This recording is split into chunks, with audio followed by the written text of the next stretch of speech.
በስመ አብ ወወልድ ወመንፈስ ቅዱስ አሃዱ አምላክ። ስንክሳር ዘወርሃ ነሐሴ ዕለት 8 ነሐሰ። በዛ ዕለት እዚኣ ንትሽዓተ ቅዱሳን ሰማዕታት ብሊት ብሰይፍን ብእሳትን ዕለት ዕረፍቶም ኮነ። ንሳቶም ከዓ አልዓዛርን ሰበይቱን ሰሎሜን ወይ ከዓ ካልኣይ ስማ መብኪዩ፣ ሸውዓተ ከዓ ደቆም አስማቶም ንኢሞ፣ አንጦኒቶስ፣ ኦዝያ፣ አልዓዛር፣ አስዮና፣ ሰሙና፣ መርክሎስ እዮም። እዚ ሽማግለ አልዓዛር ካብቶም መምህራን ሕጊ ኦሪት ሓደ እዩ። አቡኡ ካብቶም ንንጉስ በጥሊሞስ መጻሕፍቲ ኦሪትን መጻሕፍቲ ነቢያትን ዝትርጉሙሉ 72 ተርጉምቲ እዩ።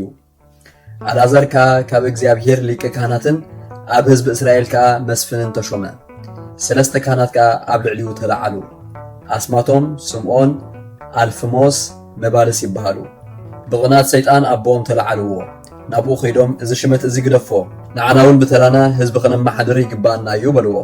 ንሱ ከዓ ከምዚ ክብል መለሰሎም፣ እዚ ነገር እዚ ናይ ህዝቢ ስልጣን እዩ፣ እንተፈቒዶምልኩም ንህዝቢ ሕተቱ በሎም።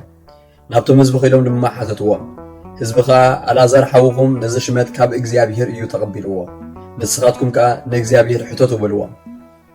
እቲ ዝደለይዎ ከም ዘይረኽቡ ምስ ፈለጡ ናብ ምድሪ ጽልእ ኸይዶም ንአንጢያኮስ ናብኦም ክመጽእ እሞ ናብ ሃገሮም ከኣቱ ብተንኰል ተዛረብዎ።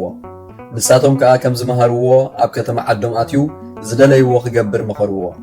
በዚ ከምዚ ዝበለ ተግባርን መገድን ንጉስ አንጢያኮስ መጸ። ምስ ኣተወ ከዓ ንካህን አልዓዛር ንዓይን ንዓኻን መስዋዕት በጊዕ ግበር፣ ነዞም ህዝቢ ከዓ ካብ ሓሰማ መስዋዕት ግበረሎም በሎ። ቃሎም ምቕባል ምስ ኣበዮ ከዓ ንሸውዓተ ደቁ ብሰይፊ ሓረዶም። ንሰበይቱ መብኪዩ ከዓ ኣብ ልዕሊ ሕንባዝ ናይ ሓፂን ብኣጥባታ ሰቒሉ ብሰይፊ ቆረፃ። ንአልዓዛር ከዓ ቅጭን ክዳውንቲ ኣምፂኡ ስምዒ ኣሊኹ ብኡ ጠቕሊሉ ብሓዊ ኣብ ዝረሰነ ድስቲ ጠጠቖ። ብኸምዚ ሰማዕትነቶም ፈጸሙ። በረኸት ኣምላኾም ምሳና ይኹን ንዘለዓለም ዓለም ኣሜን። ሰላም ሰላም ለእግዚአብሔር ሰማዕቱ አልዓዛር መብኪዩ ወደ ጭቆሙ ሰብዓቱ ለአንጢያኮስ ርኩስ እምዘይተዓዘዙ ለቱ እንዘይትራወፁ ወይትባደሩ ሞቱ በመብስለ ብርት ዘውኡ ይፍልሃቱ። ሰላም ሰላም ንእግዚአብሔር ሰማዕታቱ አልዓዛርን መብኪዩን ደቆሙን ሰብዓቱ ንአንጢያኮስ ርኩስ ካብ ዝእዘዙ ዝፍጽሙ ድሌቱ እናተቓዳደሙን እናተጓየዩን ደኣሞቱ ብመብሰሊ ሓፂን ዝወዓየ ፍልሓቱ። በዛ ዕለት እዚኣ ኣሞን ሰማዕትነት ተቐበለ። በረኸቱ ምሳና ትኹን ንዘለዓለም ዓለም ኣሜን።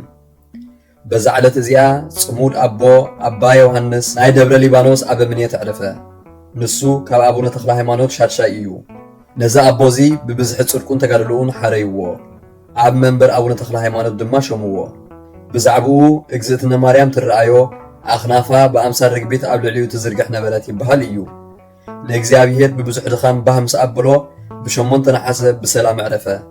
ናብ ናይ ዘለዓለም ሓጎስ ከዓ ኸደ። በረኸቱ ምሳና ትኹን ንዘለዓለም ዓለም ኣሜን።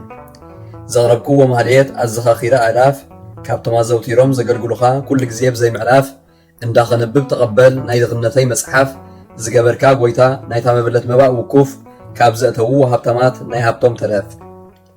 ቅዱሳን ነቢያት ሃዋርያትን ሰባኽያን ሰማዕታት ምስ ጻድቃን ደናግል ከዓ መነኮሳትን ሄራን ባርኾት ባርኹ ማሕበር ዛቕድስት ቤተ ክርስቲያን ካብ ዝዓበየ ሽማግለ ክሳብ ዝነኣሰ ህፃን ንዘጸሓፎ ብመጽሓፍ ንዘጸሓፎ እውን ብምድራስ ንዘንበቦ ንዝተርጎሞ ብልሳን ሓዲስ ንቓል እውን ዝሰምዐ ብእዝኒ መንፈስ ብጸሎት ኣድዩ ማርያም ዓራቒትካ ኩሉ ምብኣስ ኣሕቢሩ ይመሓረና ኢየሱስ ክርስቶስ። ሰላም ንዓኹም ጻድቃን ምስ ሰማይት ዘዕረፍኩም በዛሎም ዕለት ንዓለም ዘሰነፍኩም ይኹም ንስኻትኩም ብኩሉ ትዕግስት ኣብ ቅድሚ ፈጣሪ ለምኑ ብኩሉ ሰዓት ብዘይካ ንስሓ ንዓና ከይወስደና ሞት። ሰላም ንዓኹም ናይዛ ዕለት እዚኣ ጻድቃን ኩልኹም ሰቦትን ኣንስትን በባስማትኩም ቅዱሳን ሰማይን ምድርን ማሕበር ስላሴ ንስኹም ምእንቲ ማርያም ኣዲኡ ዘክሩ ናብ ጸሎትኩም ንኽትሕልውና ተማሕፂንና ኣሎና ብናይ ክርስቶስ ደም